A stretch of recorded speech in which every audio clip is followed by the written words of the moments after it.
Right, మనం super exclusive news చూస్తున్నాం.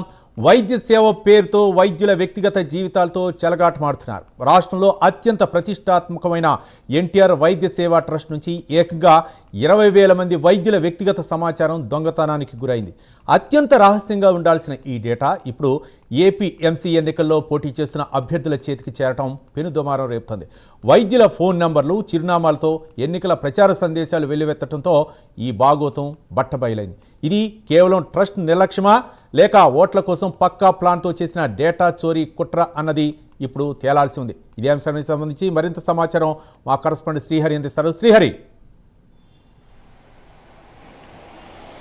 Right Ravi, AP వ్యాప్తంగా అయితే ఈ నెల 9వ తారీఖున ఏపీ మెడికల్ కౌన్సిల్ ఏదైతే ఉందో మెడికల్ కౌన్సిల్ ఎన్నికలు అయితే జరగనున్నాయి. అయితే ఈ నేపథ్యంలోనే రాష్ట్ర వ్యాప్తంగా ఎవరైతే మెడికల్ వైద్యులు ఎవరైతే ఉన్నారో ప్రభుత్వ వైద్యులు 20,000 మందికి పైగా ఉన్నట్లు మనకైతే సమాచారం అందుతుంది. అయితే ఈ నేపథ్యంలోనే వీరందరికీ సంబంధించిన డేటా ఏదైతే ఉందో ఈ డేటా చోరీకి గురైందంటూ కూడా కొంత వ్యక్తిగత డేటా, అంటే ఇందులో ప్రధానంగా చూసుకున్నట్లయితే డాక్టర్లు అంటేనే వారు సహజంగా బయటికి ఎక్కువగా ఎక్స్పోజ్ అవ్వని పరిస్థితి ఉంటుంది.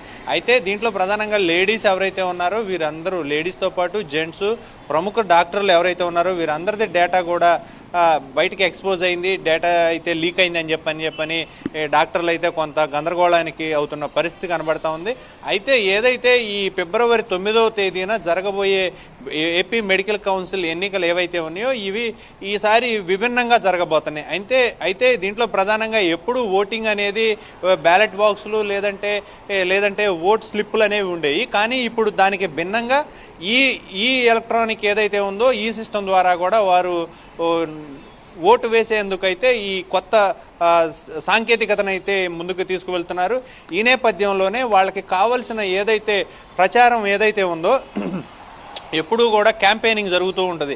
వెళ్ళి వాళ్ళ దగ్గరికి వెళ్ళి మాకు ఓట్లు వేయండి అని చెప్పని అడుగుతూ, అయితే దీనికి భిన్నంగా అయితే ఏదైతే వీళ్ళ డేటా తీసుకున్నారో ఆ డేటాని త్రూ వాట్సాప్, త్రూ మెయిల్, లేదంటే వాళ్ళ చిరునామాకి ఎలా వేయాలి, ఈ ఓట్లు ఏంటి అనే అడ్రస్లతో వాళ్ళకి పోస్టులు, ఈమెయిల్స్ ఇట్లాంటివి ఏవైతే ఉన్నాయో వాట్సాప్ ద్వారా వారికి చేరవేసే ఈ కొత్త రకం క్యాంపెయినింగ్ అయితే వీళ్ళు చేపట్టేందుకు ఈ డేటాని కొంత లీక్ అయినట్లుగా అయితే మనకు సమాచారం ఉంటుంది.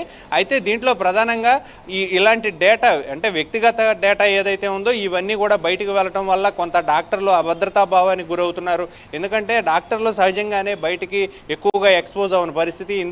అందులోనూ మహిళా డాక్టర్లు ఎవరైతే ఉన్నారో ప్రముఖ డాక్టర్లు వారందరి డేటాతో ఇళ్ల డేటాతో సహా పెద్ద ఎత్తున అయితే ఇది చోరీకి గురైందని చెప్పని కొంత గందరగోళమైన పరిస్థితి. అయితే ఇది ఎవరు దీనిని బయటికి ఇచ్చారు అంటే ఎన్నికలలో ఉన్న పోటీలో ఉన్న ఎవరైతే పోటీదారులు ఉన్నారో వారు బయటికి ఇచ్చారా, లేకపోతే ఏదైతే ఎన్టీఆర్ వైద్య ట్రస్ట్ ఉందో వైద్య ట్రస్ట్ నుంచి ఎవరైనా సిబ్బంది వేరే ఈ డేటా అంతా బయటికి లీక్ చేశారా అనే దానిపైన అయితే కొంత పూర్తి సమాచారం అయితే రావాల్సి ఉంది.